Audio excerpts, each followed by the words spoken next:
Wasn't a perfect game. Maybe played their best game, but in the second and third quarter, got a little conservative. And that game, as I said on Monday, Georgia played with his food, and it was 14-3 for a while, and all of a sudden 14-10. But on the whole, what Georgia's offense did in that game and what Georgia's offense did against Miss State, they put up 76 points in their last 2 weeks.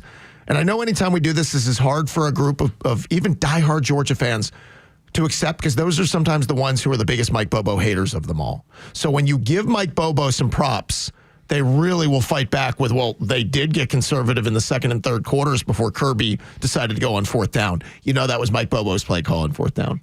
That, by the way, worked to perfection. Do you know the next fourth down that Georgia ran, that was also Mike Bobo's play call? And you know Gunner Stockton, who's turned himself into a Heisman Trophy candidate? Yeah, that's Mike Bobo's job, to help develop him and to help continue to make him a better player. He's done that. So on the field, Mike Bobo is doing some really good work. He's been in his bag lately.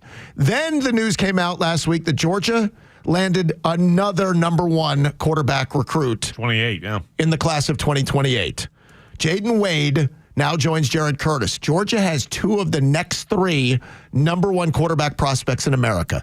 Do we know if they'll end up at Georgia? No.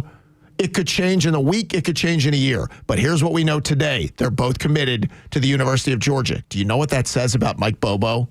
Do you know what that says about their want to play for him and the job he does recruiting? I have heard stories about Mike Bobo's recruiting, and I don't understand it because, Chuck, he's as laid back a dude as I've ever seen. Very Southern. But there must be something that he does to help close along with Kirby.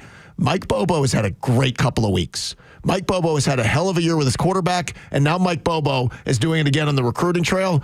I know the haters won't like this. Mike Bobo's doing a hell of a job. Sorry. Nobody's perfect. Let's get that out there. But I would ask Georgia fans, do you trust Kirby? Because I do. I know he's not perfect. Do you trust him? I do. Do you think Kirby's stupid? He's not perfect, but he's not dumb, especially when it comes to evaluating, football stuff.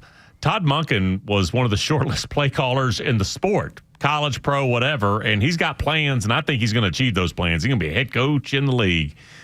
Kirby didn't bat an eye.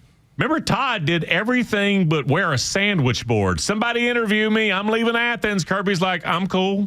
Maybe he'll be back. Maybe he won't. And as soon as he left, Kirby's like, I'm still cool. Walk down the hall.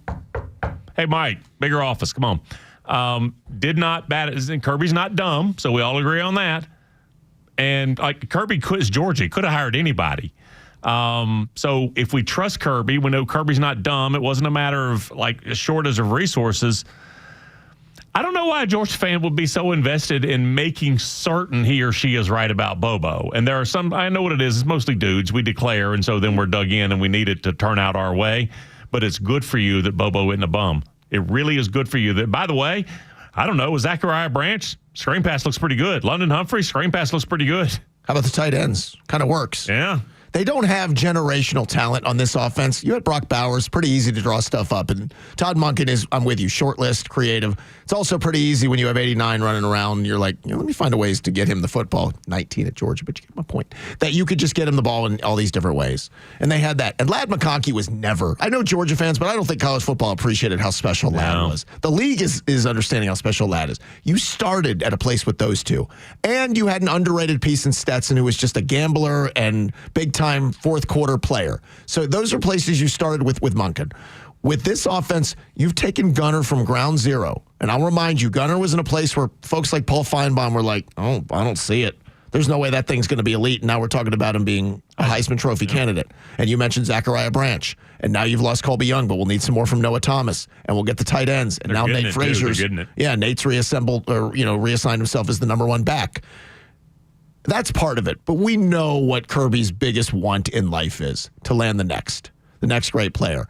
And to have 2 of the next 3 top quarterback prospects who are committed to Georgia. And we found out from Jaden Wade, he was committed at the beginning of the season, just didn't announce it until now because wanted all the focus to be on both Georgia stuff and his high school career.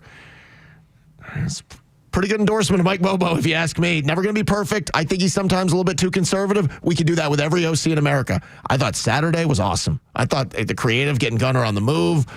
I mean, just all things in space like that. It's hard to argue. You want Sark Saturday night, you want Bobo, because Bobo was